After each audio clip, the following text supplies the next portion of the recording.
The continuing Church of God, to judge or not to judge. I've tried writing this sermonette a few times and try to make it short enough for a sermonette, enough to make some sense of the word judge applicable in our lives from what the Bible is telling us. I don't want to make it too long and put you guys to sleep. So the word judge seems to be a loosely translated word.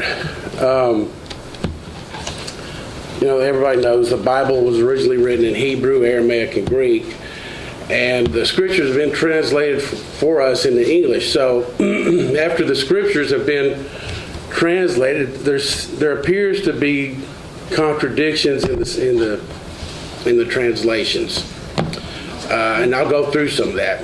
So the word judge in English and the other languages can be a noun or a verb. And so I'm not going to talk about nouns, I'm going to talk about verbs. So in the Greek for now, there's 8 different words that I've found. 4 of them are verbs. You have anakrino, diakrino, krino, and then katakrino. And so anakrino, according to Strong's, can be examine, judge, ask question, search, and discern. Diakrino comes up 19 times. Anakrino comes up 16 times. Diakrino can be doubt, judge, discern, contend, waver, and miscellaneous. Krino comes up 114 times, and it can be judge, determine, condemn, go to law, call in question, esteem, and miscellaneous again. Katakrino is the other verb, the 4th verb that I see, and that one's pretty simple. To judge against, that is sentence, condemn, or damn. And I'm sure many of us have been in a conversation or heard a conversation where someone says, I'm not judging, it's not my place to judge, you're not supposed to judge, or I don't judge, or who is he or who is she to judge? Maybe someone said this to you, or maybe you said something like this to someone else. My son once told me that he and his wife don't judge me because we're in the Church of God. He actually meant that in a good way. So I just kind of chuckled, Let's go to Matthew 7, verse 1.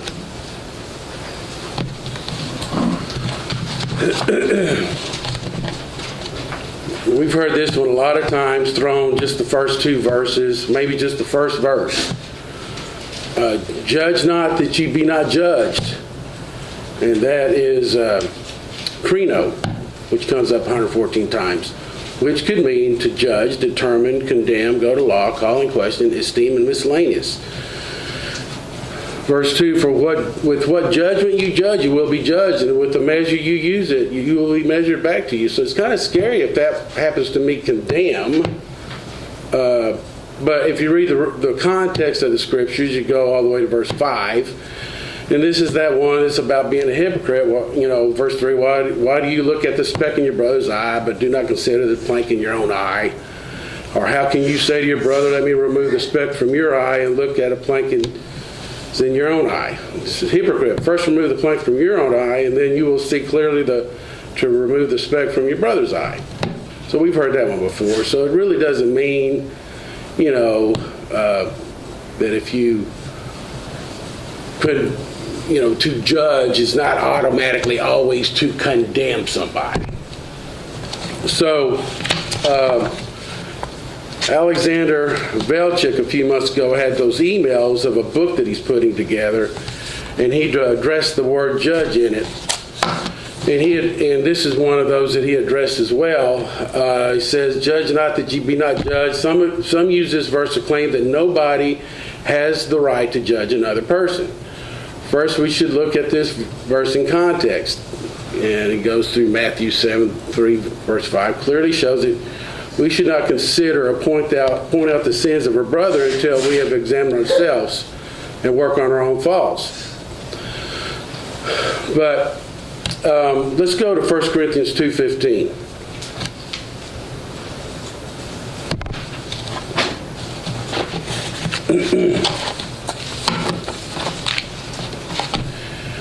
Where it says, but he who is spiritual judges all things, yet he himself is rightly judged by no one.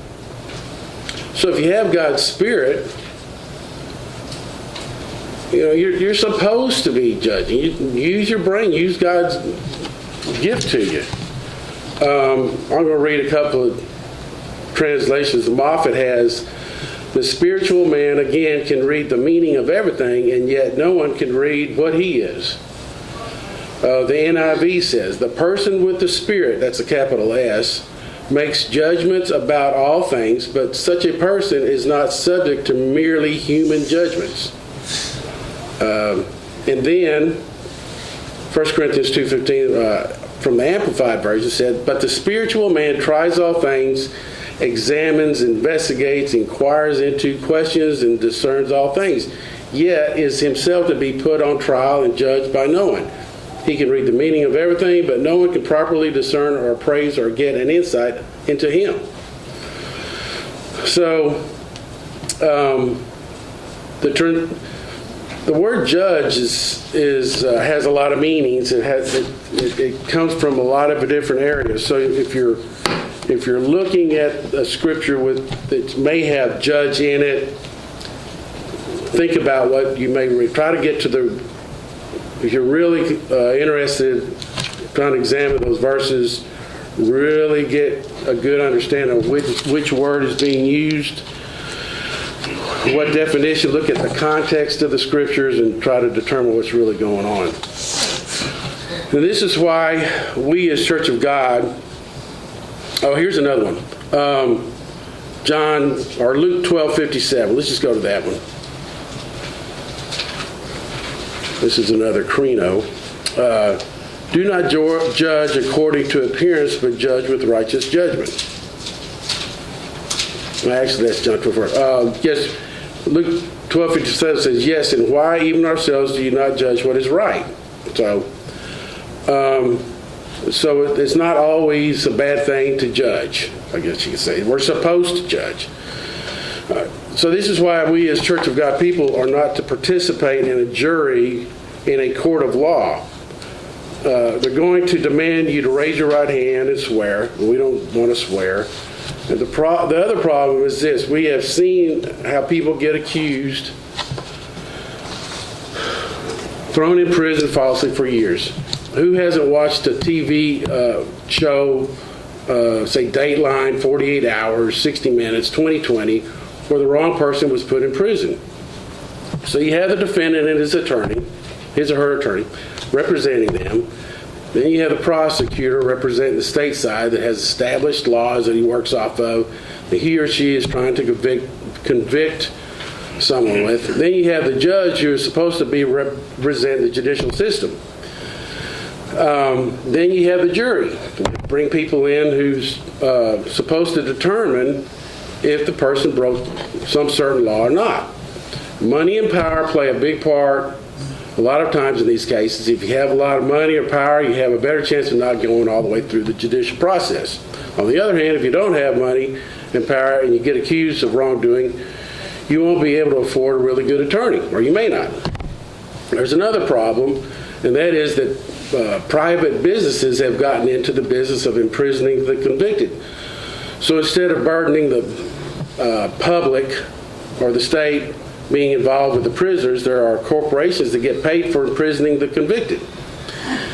It's a multi-billion-dollar industry paid by the taxpayers. So it's profitable to the corporation to have all the convicted people they get their hands on.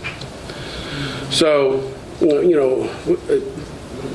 we as Church of God people are not to be a part of that. Even though America is supposed to have a great judicial system, we know how bad things can turn out for the accused. A lot of times, between the defendant's attorney, the judge, and the prosecutor, false evidence can be presented, or you could be tricked into believing a lie about the accused and then determine the fate, or evidence gets withheld that could exonerate the accused. And then in the Old Testament, there's in Exodus 18:13, we'll try to skip some of it. Well, that's Shaphat.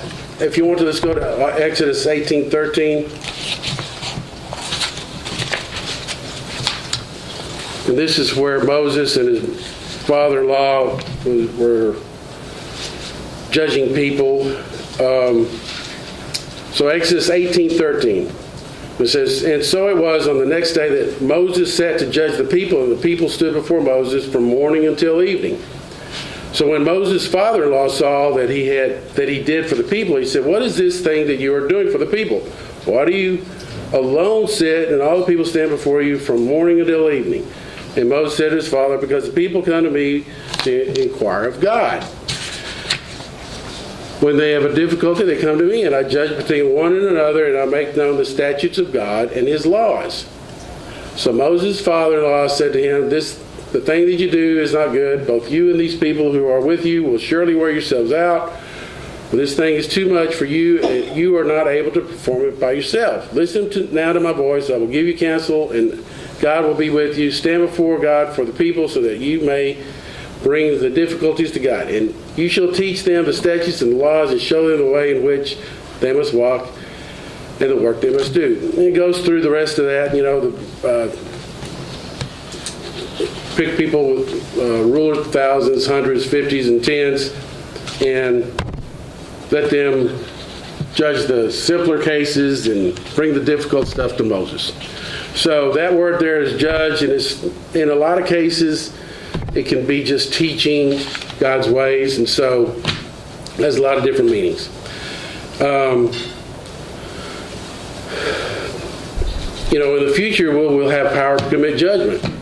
We'll be judging angels and stuff, so we gotta learn how to judge, do things the right way.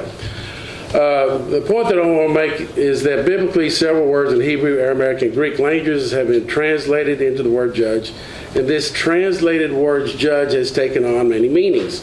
You know how Satan's world is full of tricks and lies so that people will stop using their mind. Say by way of political correctness, for instance. And if you have God's Spirit, God expects you to use your brain and the gift that he gave you.